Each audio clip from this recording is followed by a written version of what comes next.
You're gonna answer the questions? No. I wish you were the teacher. Under my wings, I can feel the air pulling me up as I leave there. Ok, vamos a responder preguntas que ustedes me hicieron. Hace unas semanas mandé un email a toda la comunidad pidiéndoles si tenían alguna pregunta referente a los últimos tiempos. Y escribí más de 280 preguntas. Muchas de ellas se repitieron, pero otras muy interesantes, muy buenas preguntas que recibí. Entonces por eso pueden ver este cuadrito aquí es mi computadora. Voy a estar leyendo algunas preguntas que me hicieron que creo que son relevantes y te van a poder ayudar a poder poner otras piezas del rompecabezas a tu entendimiento escatológico de la segunda venida de Jesucristo. Entonces voy a ir por las preguntas más comunes. No voy a profundizar mucho en esto debido al tiempo y también quiero tomar las sesiones en vivo si es que decidiste tomar las sesiones en vivo para poder ahondar en estos temas. Entonces voy a omitir el nombre de la persona que está haciendo esta pregunta y voy a ir directamente a la pregunta. Entonces, comencemos. Una persona pregunta, ¿qué es la progresión de la segunda venida de Jesús? Porque hablamos de una progresión en la clase de la segunda venida de Jesús. Entonces, yo crecí pensando debido a las películas que tú ya conoces, que la venida de Jesucristo iba a ser en un abrir y cerrar de ojos y que de pronto todo iba a desaparecer. Pero la Biblia no habla de eso. La Biblia habla en Primera de Corintios capítulo 15, versículos 51 al 52, específicamente acerca del arrebatamiento y la venida de Jesucristo. Dice esto: He aquí os digo un misterio.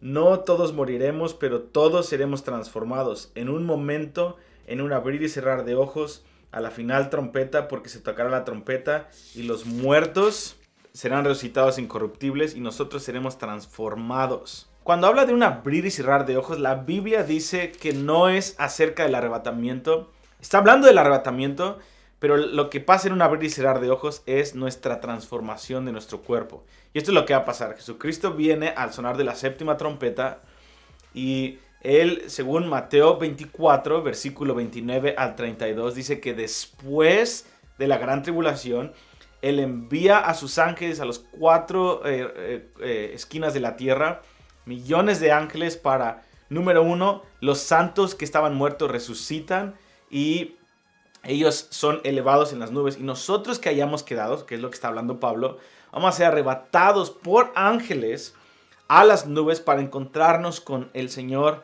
en el cielo. Y cuando lo veamos cara a cara, seremos transformados según su imagen en un abrir y cerrar de ojos para recibir un cuerpo glorificado como el que Jesucristo tiene después de la resurrección y el que tiene ahorita frente al trono en el trono del Padre.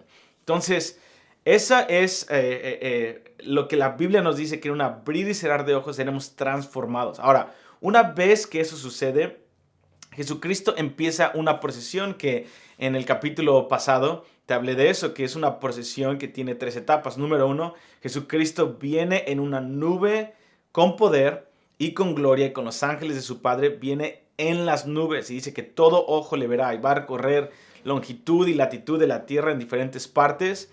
Y al mismo tiempo Él va a estar enviando a sus ángeles y nos va a estar reuniendo hasta un punto en donde Él aterriza en alguna parte en Jordania. No sabemos específicamente dónde, pero en Isaías capítulo 63 nos habla de Bosra, que es Jordania y está cerca de por ahí. Y Él aterriza en la tierra y esa es la segunda parte de su procesión. Él empieza a marchar hacia Jerusalén, que es la tercera parte. Él entra hacia Jerusalén y esa va a ser la procesión de Jesucristo. Ahora, ¿cuánto tiempo va a durar todo esto? Tanto Él aparece en las nubes, empieza a pasar por las nubes donde todo ojo le ve y empieza a arrebatar a sus santos, nos transforma en un abrir y cerrar de ojos, aterriza en una parte en Bosra y empieza a caminar hacia Jerusalén para enfrentarse contra todos los reyes de la tierra que recibieron la marca de la bestia y el anticristo. Todo eso, según el libro de Daniel, capítulo 12, versículo 11, va a durar 30 días. Ahora, esto no lo saqué de una teoría, esto no lo saqué de libros, esto está en la Biblia. Una vez más, los últimos tiempos, los últimos 3 años y medio, duran específicamente 1260 días. El calendario judío, cada año son 360 días, no 365. Entonces, 3 años y medio dura desde la abominación desoladora hasta la séptima trompeta. Son 1260 días, lo cual es lo mismo a 42 meses o 3 años y medio. A los 1260 días es cuando Jesucristo empieza esta procesión. Pero el libro de Daniel capítulo 12 versículo 11 nos dice que el Señor no va a destruir al anticristo sino hasta el 1290 días. 1290 menos 1260 son 30 días. Parece ser que se le alarga todavía 30 días más el imperio del anticristo antes de la batalla, específicamente. Y después, más adelante dice, bienaventurado el que espera hasta 1335 días. Hay otros 45 días de los cuales no voy a hablar. Pero la segunda venida de Jesucristo y la procesión tanto en el aire, en la tierra y hacia Jerusalén, antes de la batalla por Jerusalén en el Armagedón, dura específicamente 30 días. Entonces, eso es a lo que llamamos la procesión de la segunda venida de Jesucristo. Y hay muchos detalles. Podemos hablar tal vez un par de horas con versículos y con muchos otros detalles que son fascinantes en la palabra de Dios acerca de este tema. Ahora, otra persona me hace esta pregunta. ¿Cuándo es el rapto y la segunda venida? Aparte de lo que ya te contesté en esta primera pregunta, la segunda venida de Jesucristo y el arrebatamiento son el mismo acontecimiento. No es de que primero él arrebata a los santos al principio de la tribulación, después pasan los 7 años, el anticristo se queda con las personas malas y cristianos mediocres y después él regresa en su segunda venida. No, el arrebatamiento es parte de la segunda venida de Jesucristo. Él solamente viene 2 veces. Entonces, la Biblia es clara que al sonar de la séptima trompeta, lo acabamos de leer en 1 Corintios capítulo 15, versículo 52, a la trompeta final. La trompeta final es la séptima trompeta. Ahora, esto tenemos que entender que la séptima trompeta es uno de los 21 juicios cronológicos. Desde Apocalipsis 6 hasta Apocalipsis 19, que es Apocalipsis 19 nos habla de la aparición de Jesucristo en un caballo blanco para hacer guerra contra el anticristo. En ese periodo de 7 años hay 7 sellos y después 7 trompetas y después 7 copas de la ira. Ahora, la séptima trompeta es la trompeta final. ¿Qué quiere decir? Que antes del arrebatamiento tuvieron que pasar las primeras 6 trompetas y antes de esas 6 trompetas tuvieron que pasar 7 sellos. Y los primeros sellos y las trompetas son la gran tribulación. Son la persecución de los santos, los mártires. A los primeros 4 sellos son el anticristo número 1. Después hay hambrunas, después hay guerras, después hay mortandad. El 5º sello es una gran mortandad y número de mártires que son asesinados por el anticristo y por las naciones hasta que se cumple un número de ellos. El 6º sello, en capítulo 6 de Apocalipsis, dice la Biblia que el velo se corre entre lo que vemos físicamente con el mundo espiritual. Se corre el cielo como un pergamino y de pronto todos los reyes de la tierra, todas las personas en la tierra, por primera vez pueden ver el ámbito espiritual y pueden ver al que está sentado en el trono y pueden ver la ira del Cordero y empiezan a pedirle a las montañas y a los volcanes que unos versículos anteriores están explotando. Ellos le piden a los volcanes que los escondan, prefieren correr hacia un volcán en erupción que enfrentar la ira del Cordero de Dios. Entonces, eso es tremendo, eso me suena a gran tribulación y eso es solamente el 6º sello. Después viene el 7º sello en Apocalipsis capítulo 8, versículo 1 al 5, en donde hay 30 minutos de silencio y después el Señor suelta relámpagos, voces, truenos y un montonal de juicios empiezan a pasar en la tierra y el Señor empieza a desatar trompeta número 1, 2, 3, 4, 5, 6 y hasta la 7ª trompeta es que el Señor viene y nos arrebata en las nubes. Entonces, ¿cuándo va a ser la segunda venida de Jesucristo? La Biblia es clara. Mateo 24, versículo 29 al 32, Jesucristo mismo dijo, después de esta gran tribulación, entonces verán la señal del Hijo del Hombre viniendo en las nubes. Y él está citando Daniel capítulo 7. Entonces, si te ayuda, lee Daniel capítulo 7. Cuando él habla de la señal del Hijo del Hombre, se refiere a Daniel capítulo 7.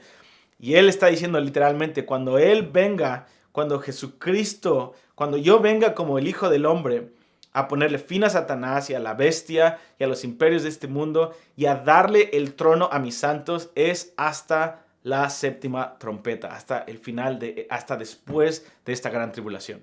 Ok, otra persona me pregunta, ¿cuál ha sido tu experiencia con las escuelas de interpretación? He estudiado todas. Me he dado la tarea de, en los últimos 15 años, de estudiar a profundidad. Y sigo tratando, quiero tener otros 50 años, si el Señor me da, de poder seguir estudiando este tema a profundidad. Quiero tener un espíritu enseñable, quiero saber que no lo sé todo, quiero seguir aprendiendo y sigo aprendiendo. Pero en los últimos 15 años de darme a la tarea de estudiar esto, una de las mejores herramientas que he podido tener es conocer lo que las otras personas están pensando y la historia de las diferentes corrientes de interpretación. Y en realidad solamente hay 3 corrientes de interpretación y de ahí se derivan todo. Y mucho tiene que ver con cómo ven las personas y el cuerpo de Cristo interpretan el milenio de Apocalipsis 20. Porque hay amilenialistas que creen que toda la Biblia es simbólica.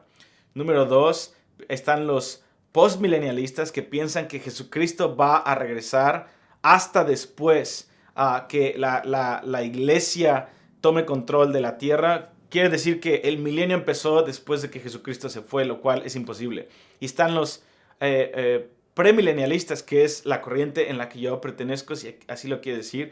Y yo decidí pertenecer a esta corriente específicamente porque la mayoría de los padres espirituales en los últimos 2000 años han creído estas cosas. Son la mayoría de los teólogos, y entre más leo teología, y he leído varios libros y me encanta leer libros y diferentes teólogos en diferentes idiomas, me he dado cuenta que la mayoría de los padres espirituales han creído estas cosas, específicamente que Jesucristo viene y después viene el milenio, y que el milenio es literal, que es un reinado físico y literal, que el libro de Apocalipsis es un libro histórico, futurista, que tiene una interpretación literal, a menos que el libro tenga alguna alegoría de simbología claramente señalada en la palabra de Dios. ¿Qué quiere decir esto? Que el libro de Apocalipsis es literal, a menos de que el libro de Apocalipsis nos diga que es sentido figurado.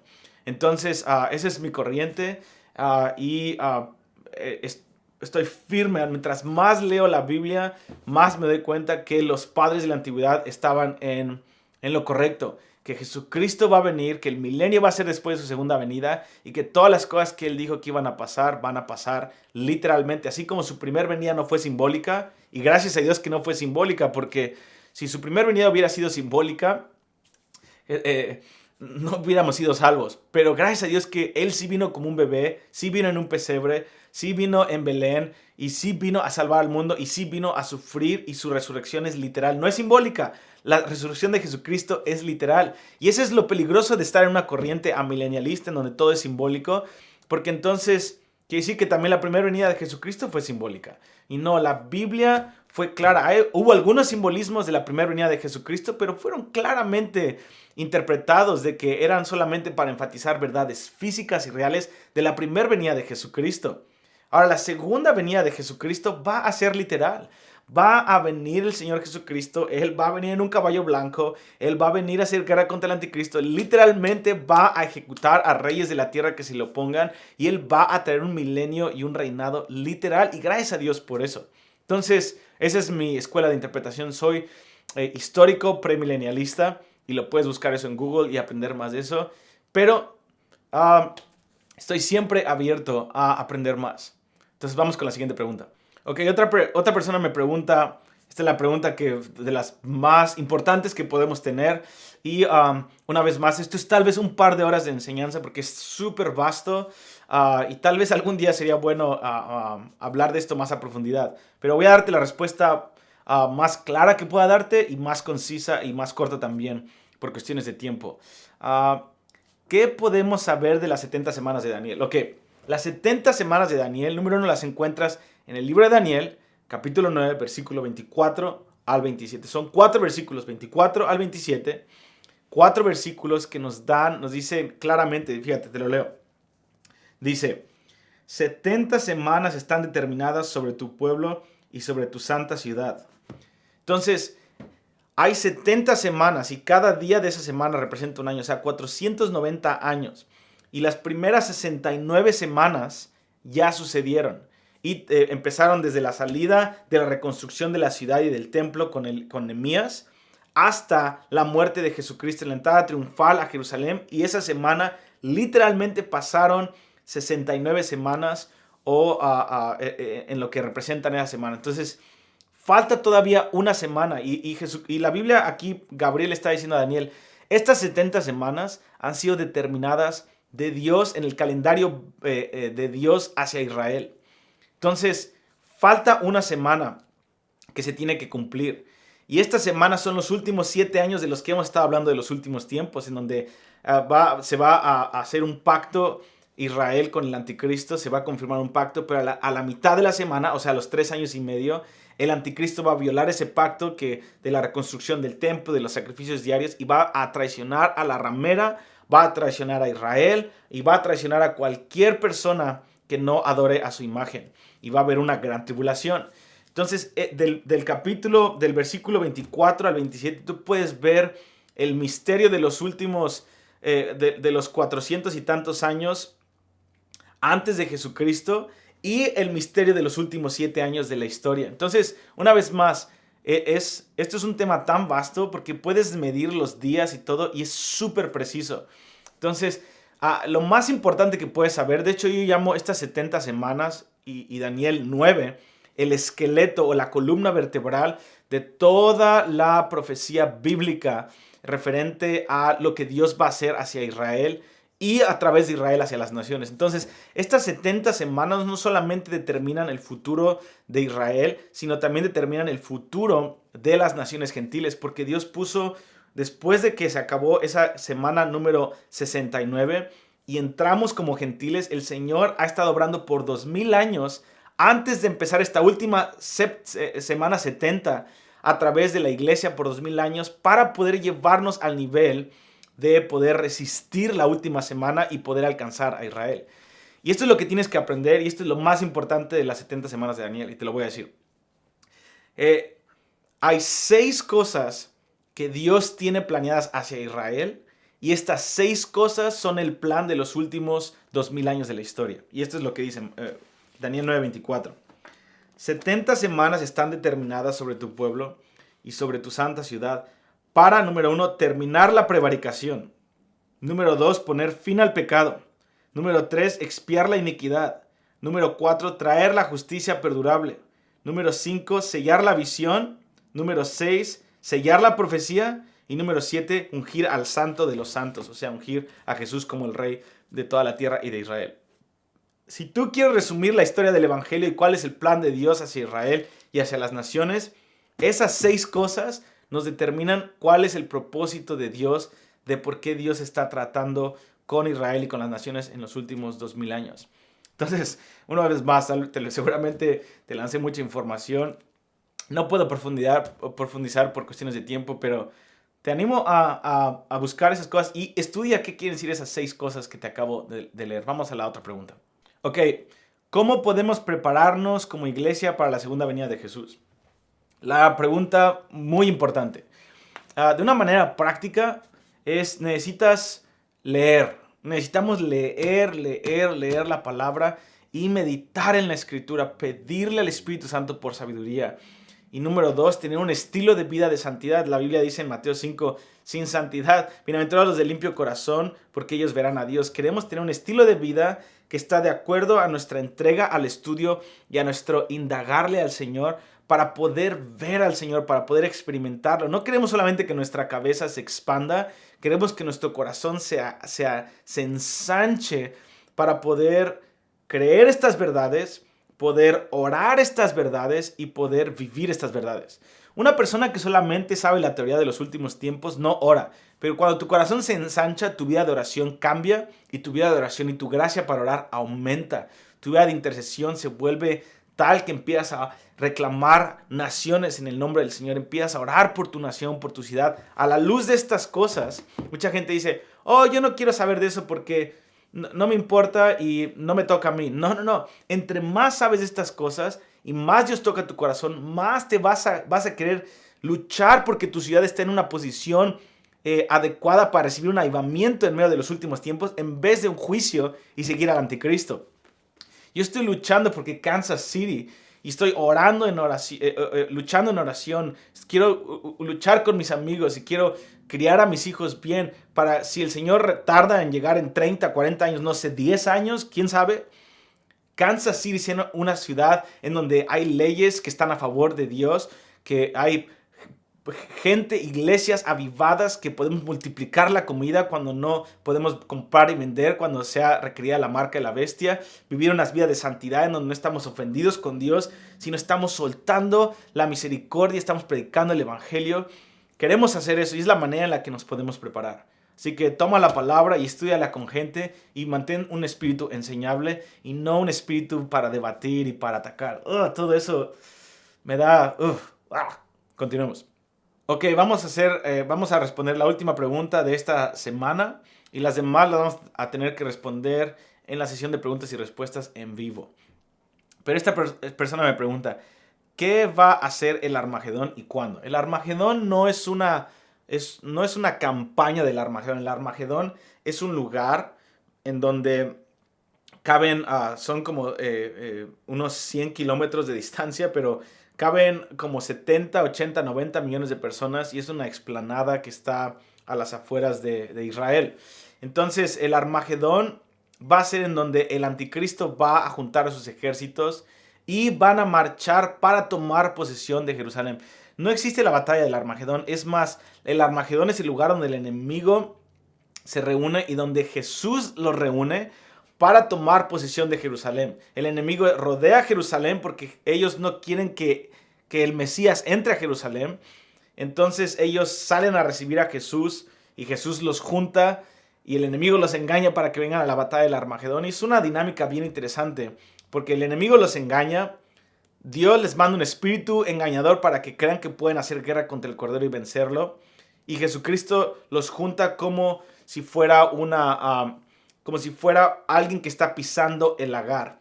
Y hay mucho que hablar de esto también, pero el Armagedón va a suceder ahí. Eso aparece específicamente en Apocalipsis capítulo 16 y la culminación es Apocalipsis 19, en donde el Señor hace guerra contra todos ellos y termina destruyéndolos uno a uno y ejecutándolos con el espíritu de su boca.